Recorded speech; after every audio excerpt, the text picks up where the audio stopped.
पंचम श्रेणी इंग्राजी पिलामाने आस आज आम पंचम श्रेणी इंग्राजी बहीर गोटे सुंदर कविता पाठ करवा जार ना है the monkey from rigor.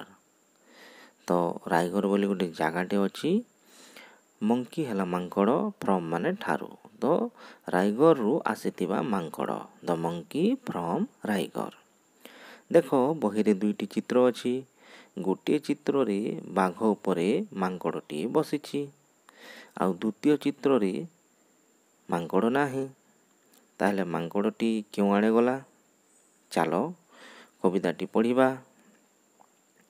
There was a monkey from Riger who rode on a tiger. They returned from the ride with the monkey inside and the smile on the face of the tiger. There was a monkey from Raigar। एबे भल भाव कविताटी को पढ़िबा। There was a monkey from Raigar who rode on a tiger. They returned from the ride with the monkey inside and the smile on the face of the tiger.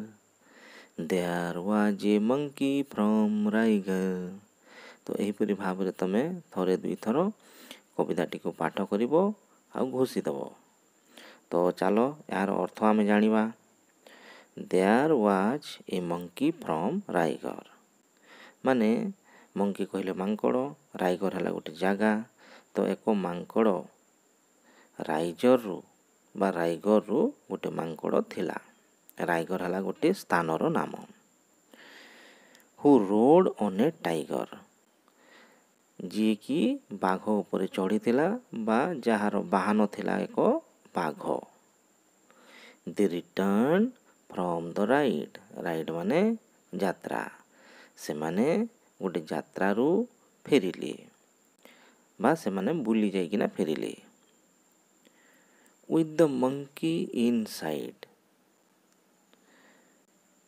बाघ मध्य रे मांकड़टी थिला माने बाघ मांकड़टी को खाई देथिला। And the smile on the face of the tiger एवं बाघ मुहरे हस थिला स्मित हस थिला धीरे धीरे हसुथिला। फेस कहले मुह तो स्माइल कहले हस तो से बाघटा धीरे धीरे हसुथिला। There was a monkey from Riger एक मांकड़ थिला राइगर रु बा राइजर रु। एबे देखो यार प्रश्न उत्तर। एक नंबर देखो who are there in the poem कविता रे किए किए अछंती तो यार उत्तर लिखिबो a monkey and a tiger are there in the poem. दुई number who rode on a tiger किए बाघ उपरे चढ़ी थिला तो तुम जानिछ the monkey rode on a tiger.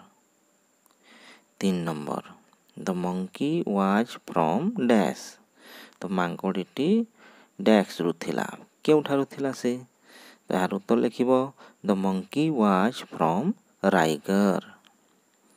चार number what does they stands for तो सेमाने एठारे सेमाने दी माने सेमाने कहा पई कहा जाइछि तो they stand for the monkey and the tiger सेमाने कहिले मांकड़ एवं बाघ। पाँच number where was the monkey when they came back तो सेमाने जेते बेले फेरिले मांकड़टी केउठी थिला तो मांकड़ केउठी थिला। The monkey was inside the tiger when they came back। ମାଙ୍କଡ଼ଟି ବାଘର ପେଟ ଭିତରେ ଥିଲା କାରଣ ବାଘଟି ମାଙ୍କଡ଼କୁ ଖାଇ ଦେଇଥିଲା। 6 ନମ୍ବର ଦେଖ, ହୁ ୱାଜ୍ ସ୍ମାଇଲିଂ, କିଏ ଧୀରେ ଧୀରେ ହସୁଥିଲା? ତ ଦ tiger was smiling. 7 number, why was the tiger smiling, ବାଘ କାହିଁକି ହସୁଥିଲା ଧୀରେ ଧୀରେ ବା ସ୍ମିତ ହସ କରୁଥିଲା? ତ ଦ tiger was smiling as he had eaten of the monkey, କାରଣ ସେ ମାଙ୍କଡ଼ଟିକୁ ଖାଇ ଦେଇଥିଲା।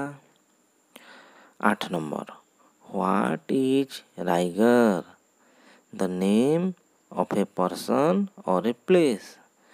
ତ ରାଇଗର କ'ଣ? ପର୍ସନ୍ କହିଲେ ବ୍ୟକ୍ତି ଆଉ ପ୍ଲେସ୍ କହିଲେ ସ୍ଥାନ। ତ ଏହା ଏକ ବ୍ୟକ୍ତିର ନାମ କି ଏକ ସ୍ଥାନର ନାମ? ତ ଏହାର ଉତ୍ତର ଲେଖିବ Riger is the name of a place, ଏହା ଏକ ସ୍ଥାନର ନାମ।